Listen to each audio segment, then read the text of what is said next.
En attendant, on va parler de Kassory Talibé Bari qui reste en prison.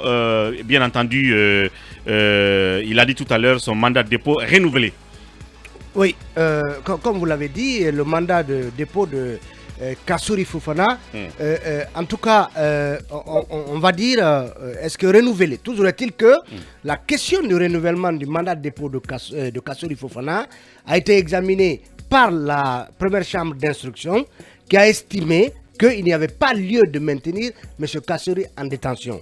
Le procureur, en fin septembre dernier, a estimé que cette décision de la première chambre d'instruction de la CRIEF ne lui convenait pas. Donc il a fait appel à la décision auprès de la chambre spéciale de contrôle de l'instruction. De la chambre principale de contrôle de l'instruction. On va plutôt appeler tantôt Maître Bérété. Okay. Donc pour en savoir davantage.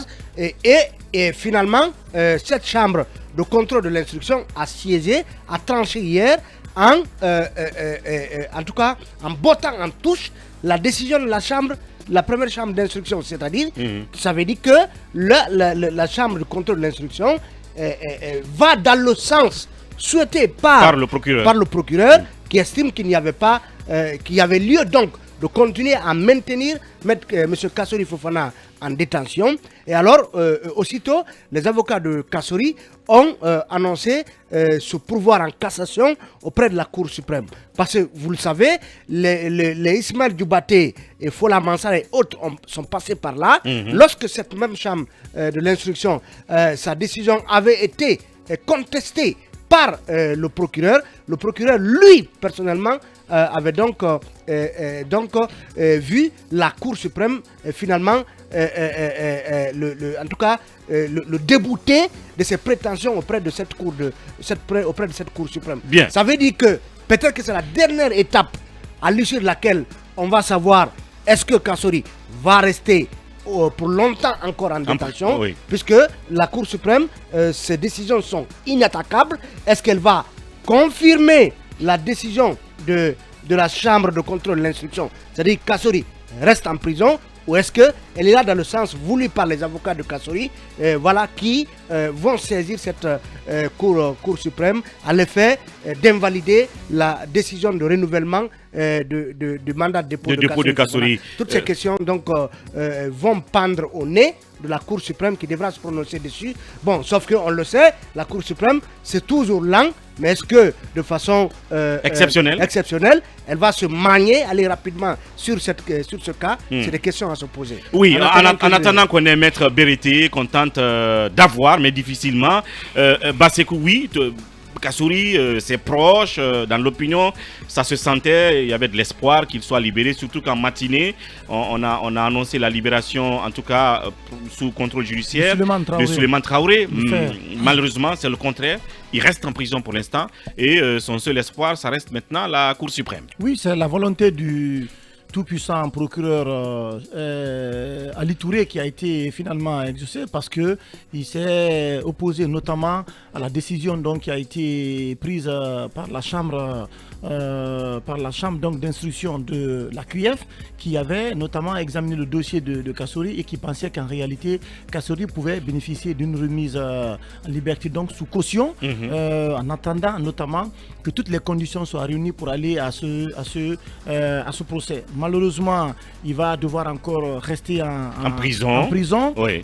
Et ses avocats donc, vont devoir maintenant se tourner vers la chambre administrative donc, de la Cour suprême pour tenter donc, d'obtenir notamment pour se pouvoir donc, en cassation afin que Kassory Fofana puisse obtenir donc, une remise en liberté. Donc c'est un séjour assez long pour le natif de Forécaria et notamment pour le RPG Arc-en-Ciel qui, dans plusieurs de ses déclarations, en tout cas a demandé à ce que Kassory Fofana puisse donc retrouver rapidement sa liberté. Aujourd'hui, les questions de détention préventive dans le cadre notamment des poursuites qui sont engagées par la CRIEF constituent une véritable préoccupation. Bien. Je le disais, si la CRIEF n'a pas aujourd'hui réuni en fait tous les moyens, si tous les dossiers ne sont pas réunis pour aller rapidement vers la tenue donc d'un procès juste et équitable, Bien. il est tout à fait normal qu'on accorde notamment des remises de liberté sous caution, notamment à ceux qui sont en maille avec la CRIEF. Mohamed Kaba, rapidement. On va Non, faire très un tour rapidement, vite fait. que Dieu pardonne la CRIEF, que Dieu pardonne à certains magistrats qui ont préféré dire le droit politique au lieu de dire le bon droit.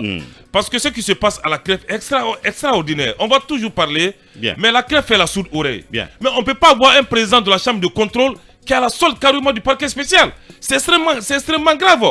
Le président de la chambre de contrôle est aux ordres du parquet spécial. Kassori Fofana devait être libre hier jusqu'à 12h. Mais qu'est-ce qui a changé entre 12h jusqu'à 14h? Qu'est-ce qui a changé? Moi, ils le savent. Que la CREF doit faire beaucoup attention. Des informations circulent et qui sont vérifiables et vérifiées. Attention. Oui, des informations circulent. La CREF doit faire vraiment attention. Offense à magistrat. Non, c'est pas ça. Je dis la CREF doit faire attention. Offense à magistrat. Non, je n'ai offensé aucun magistrat. Oui, je dis attention, je n'ai pas dit que tu l'as fait. Voilà. La CREF doit faire vraiment attention. Les regards sont vraiment tournés vers cette institution. Ça n'a plus de gain politique de garder ces messieurs en prison. Mais comme le pourvoi en cassation est déjà déposé, on verra ce qui va se passer. Mais mon colonel, ça c'est le cri de cœur d'un citoyen. Trouver une solution pour la CREF. Adopter un moratoire. Cette CREF doit être suspendue momentanément. Merci Mohamed Kaba, c'est le moment pour nous donc d'ouvrir la parenthèse de nos invités. Et là on va parler des événements malheureux du 28 septembre avec notre premier invité, M. Abdallah Chérif, président du Goa.